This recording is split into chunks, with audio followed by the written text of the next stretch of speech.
Okay folks, I've been a Tilley customer for 20 years and I just ordered my wife a Tilley hat. Now this is a brand new one. I moved to Venezuela, so I brought some extras with me, and I bought this hat 4 years ago. I've got actually 3 of them, thank God I bought these back then. But that's what a Tilley hat looked like almost, well, 3-4 years ago, when Tilley was owned by Tilley guy himself. And that's the quality.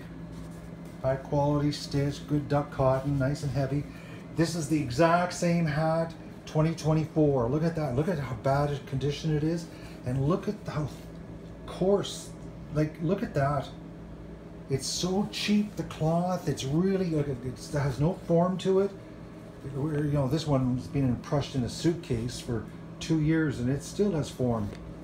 This is like, I can't believe it. Tilley has gone absolutely downhill.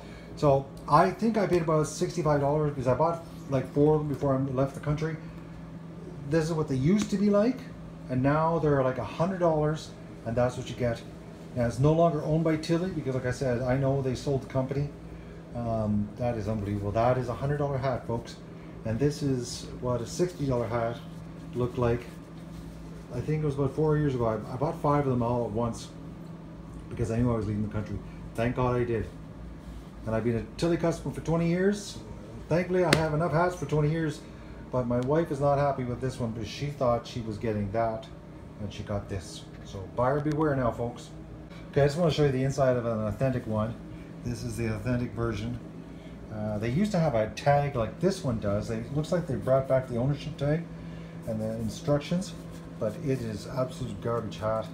And like I said, this one, like I said, when the company got sold, they changed the inside design, but they still were using the good material. But obviously now they went back to the inside design to look like it's official. See, made in Canada, but it's an absolute piece of garbage.